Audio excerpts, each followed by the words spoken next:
Engineer, এরা চাইতেছে আমাদের সাথে হচ্ছে কলিগ হিসেবে কাজ করতে। আমরা হচ্ছে গিয়ে আমরা তাদের আন্ডারে কাজ করব, আর তারা চায় আমাদের সাথে কাজ করতে। আমরা এই জন্য আসছি দাবি নিয়ে। আর আমাদেরকে বিভিন্নভাবে তারা হচ্ছে হুমকি দিতেছে, অনলাইনে অফলাইনে। আমরা বলছি যে ডিপ্লোমাদেরকে যেখানে পাবে যেন তাদেরকে সেখানে হচ্ছে গুলি করতে। থানায় কেন আসছেন? কি থানায় আসছি আমরা মূলত লিপু হচ্ছে কুয়েটের। উনি আমাদেরকে বিভিন্নভাবে হচ্ছে হুমকি দিতেছে, অনলাইন অফলাইনে হুমকি দিতেছে।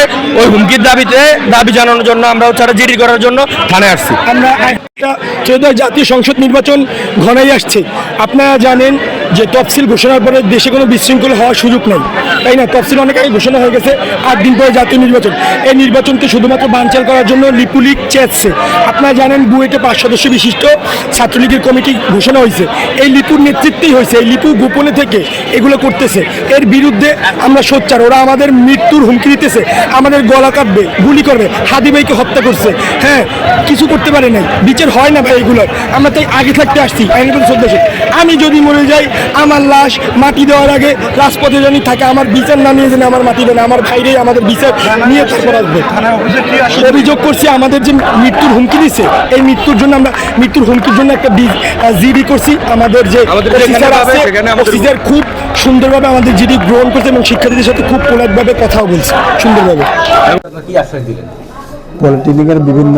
পলিটেকনিকের শিক্ষার্থী ভাইরা আসছে, বোনেরাও আসছে।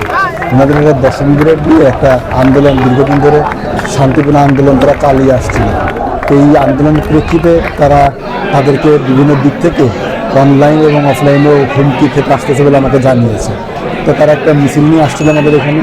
আমি সিনিয়র লিডার্স স্টুডেন্টস যারা তাদের সঙ্গে কথা বলেছি, তারা থানায় আসছে। তাদের অভিযোগের ভিতরে আমি একটা জিডি নেব এবং তাদেরকে আশ্বস্ত করেছি জিডির বিষয় তো তদন্ত করতে হয় কোর্টের অনুমতি সাপেক্ষে। এবার তারা যখন জিডি করবে, আমরা যথাযথ প্রক্রিয়া অনুসরণ করে বিজ্ঞ আদালত থেকে অনুমতি নিয়ে তদন্ত করবো এবং তদন্ত শেষে একটা রিপোর্ট আমরা ইনশাল্লাহ কোর্টে সাবমিট করে দেবো।